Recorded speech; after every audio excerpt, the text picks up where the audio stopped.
ఈ సినిమాకి అన్ని డబ్బులు వస్తాయి, అన్ని టికెట్లు ఫిల్ అవుతాయి, ఈ సినిమా బాగా నడుస్తుందనే ఒక దిక్కుమాలిన దరిద్రపు నీచ నికృష్టమైన ఐడియా ఇది. అవుట్డేటెడ్ ఐడియా, ఒక దరిద్రమైన ఐడియా. సో దాన్ని ఇక్కడ మనవాడు చంద్రహాస్ ఇంప్లిమెంట్ చేశాడు. అది నాకు తెలిసి ఎవడో తప్పుదో పట్టించింది. నేను అనుకోవటం ఏంటంటే చంద్రహాస్ సొంతంగా చేసింది కాదు, ఇతనికి ఈ ఐడియా ఇచ్చాడు, ఎవడో స్క్రిప్టింగ్ ఇచ్చాడు. అరే నువ్వు ఇట్లా భ్రష్టు పట్టించు, ఇలా చండాలంగా చెలరైపో, నీ ఇష్టం, దాన్ని అవసరమైన తర్వాత కవర్ చేస్తాను. అశోకో రోహిత్తో మొత్తుకుంటారు, అశోకో రోహిత్తో మొత్తుకుంటారు.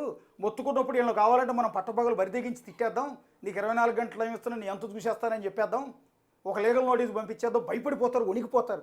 ఏంది వణికిపోయేది? ఏదో వణికిపోయేది. 24 గంటలు అయింది, నేను ఏడ కూర్చున్నా, నువ్వు ఈ టైంకి రిలీజ్ చేసే వీడియో. పని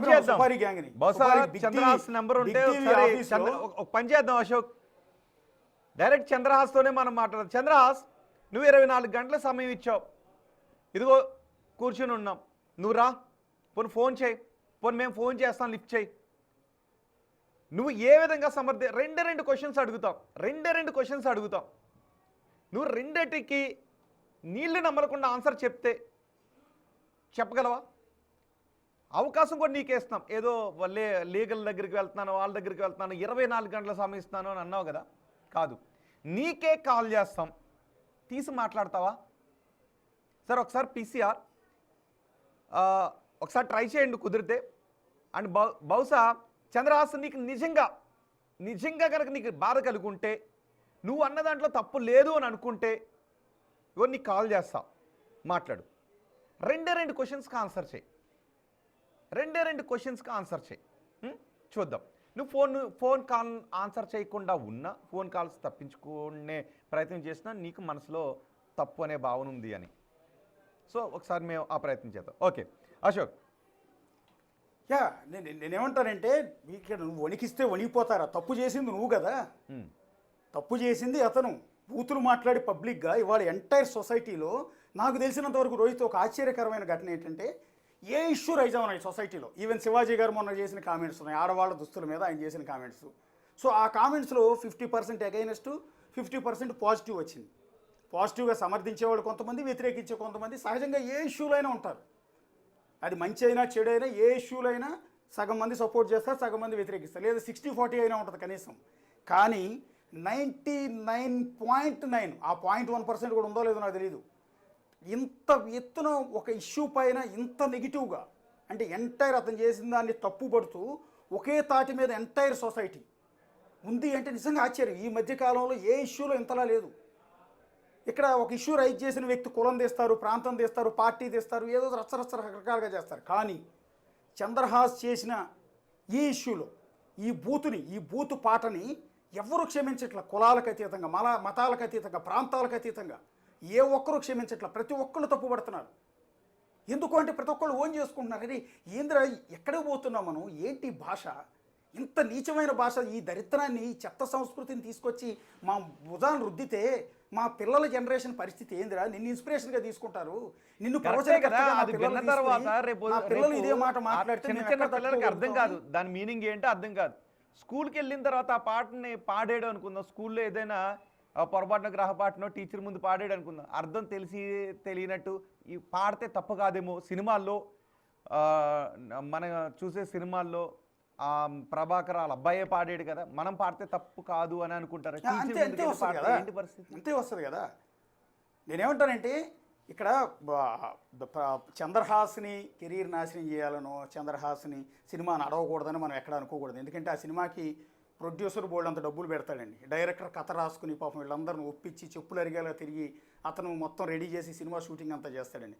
ఇతను ఓన్లీ ఇతని రోల్లో, హీరో రోల్లో ఇతను వెళ్ళి చేసి వచ్చి ఉంటాడు.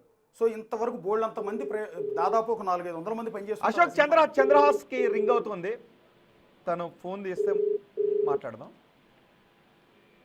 ఇప్పుడు రింగ్ అవుతుంది, ఆ ring sound. Your call has been forwarded to voicemail. The person you're trying to reach is not available. Chandrahas phone తీయడం లేదు. Please record your message. Chandrahas, మీకు కాల్ చేసాం, మీరు ఫోన్ తీయడం లేదు. మీరు ఎక్కడికెక్కడికో లీగల్ ఒపీనియన్స్ కోసం వెళ్తామో, లేదు ఇంకెక్కడెక్కడికో వెళ్ళి ఏదో అన్నారు కదా, శబదం చేస్తారు కదా, శబదాలు ఇవన్నీ వద్దు. జస్ట్ సమాజానికి 2 క్వశ్చన్స్ కాన్సెప్ట్ అంటే రోహిత్ ఇక్కడ మిమ్మల్ని అడిగేది ఏంటంటే అదేదో లేని లీగల్ ఒపీనియన్ తీసుకుంటున్నానని, లాయర్లు ఉన్నారని, నిన్నేదో చేసేస్తానని నన్ను రకరకాలుగా బెదిరించాడు. నేనేమంటానంటే మీరు కూడా లాయరే.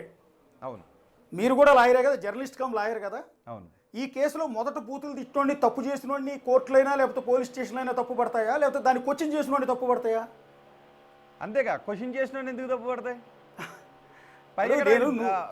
తప్పు చేసేవరో భయ్ అని చెప్పి నేను నిన్ను క్వశ్చన్ చేశా. ఒక పబ్లిక్ వేదిక పైన ఒక పబ్లిక్ ఫంక్షన్లో మహిళల ముందు, అక్కడ చాలామంది మహిళలు ఉన్నారు, మహిళలందరి ముందు గూపాదే ఏందది అసలు ఎందుకు నీ సినిమాలో పెట్టుకోవటానికి అవకాశం లేని పాటను సోషల్ మీడియాలో పాడడంలో నీ ఉద్దేశం ఏంటి? ఎందుకు సెన్సార్ దాన్ని అభ్యంతరం వ్యక్తం చేస్తుందో తెలుసా చంద్రహాస్ అనే 2 క్వశ్చన్స్ కాన్సెప్ట్ చెప్పు. సెన్సార్ వాళ్ళు ఎందుకు ఆ పాటని నీ సినిమాలో పెట్టనివ్వరో నీకు తెలుసా చంద్రహాస్?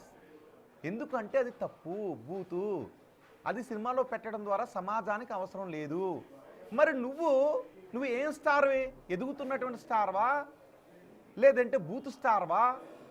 మరి ఎందుకు ఇంత రోహిత్? ఒకటి, నేను యాజ్ ఎ జర్నలిస్ట్ కానీ కాదు, కామన్ మ్యాన్గా చెప్తున్నాను. నేను కూడా సినిమాలు చాలా ఎక్కువ చూస్తాను. సినిమా నాలెడ్జ్ కాస్త బాగానే ఉంటుంది.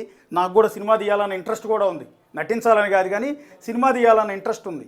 నేను చాలా సినిమాలు చూస్తూ ఉంటా.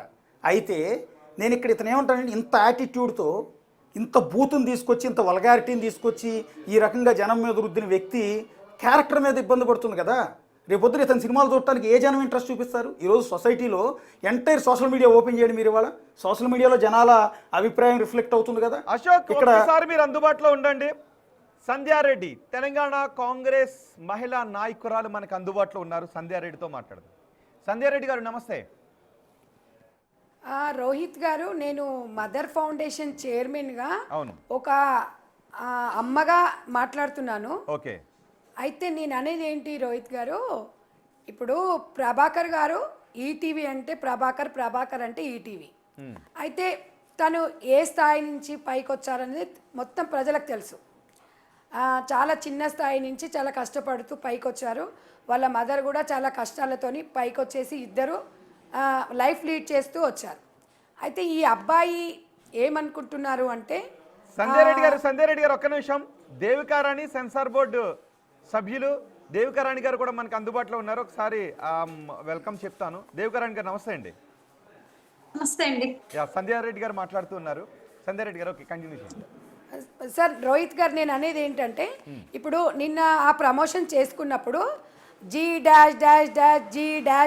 అంటే చిన్న పిల్లల మీద ఎంత ప్రభావితమైన అవుతుంది అనేది మనం అర్థం చేసుకోవాలి. నేను ఒక విషయం ఏంటంటే, అసలు ఆ పాట పాడేటప్పుడు వాళ్ళ ఫాదర్ బ్యాక్ సైడ్లో ఉన్నారు. ఫాదర్ మరి ఎందుకు ఎంకరేజ్ చేశారు? నేను ప్రభాకర్ గారికి అంతరంగాలు సీరియల్లో, అనుబంధాలు సీరియల్లో చాలా చక్కటి మెసేజ్ ఇచ్చారు. మరి వాళ్ళ బాబుకు ఎందుకు చెప్పుకోలేకపోయాడు అనేది ఇక్కడ ఒక ప్రశ్నార్థకరం. అంటే నేను అనేది ఏంటి అంటే, సమాజానికి మనము మామూలుగా ఆ లాంగ్వేజ్ మాట్లాడినా కూడా మనం ఇంట్లో కూడా అదేం మాట్లాడుతున్నావు అంటాం, పొరపాటున మాట్లాడినా. సరే, ఫ్లోలో మాట్లాడినప్పుడు ఒక్కొక్కసారి లాంగ్వేజ్ వస్తుండొచ్చు దాన్ని, కానీ ఇది వాంటెడ్లీ అందరి ముందు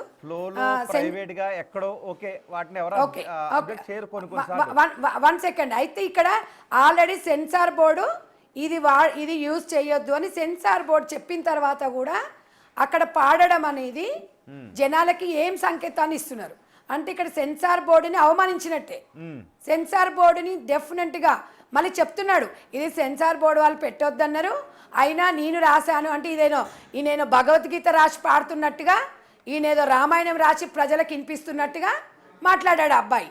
అంటే ఈ అబ్బాయి సెన్సార్ బోర్డుని ఇక్కడ తప్పు పడుతున్నాడు. అంటే వాళ్ళు వద్దన్న తర్వాత కూడా, అంటే నా ఇష్టం అండి, నేను ఏదైనా పాడతాను, మీరందరు వినాలి, నేను సమాజం గతంలో నన్ను ఇలా అన్నారు, మీరు పట్టించుకున్నారంటే నేను అదే చెప్తున్నాను బాబు. అంటే సంధ్యారెడ్డి గారు, మీరు అన్న దగ్గర ఒక చిన్న సూచన కూడా వచ్చింది. బహుశా సెన్సార్ వాళ్ళకు అందులో ఉన్న రూల్స్ ఫ్రేమ్ చేసేదానికో, సినిమాలో ఏముంది అన్నది చూసి సెన్సార్ బోర్డు సర్టిఫికెట్లు ఇస్తుంది.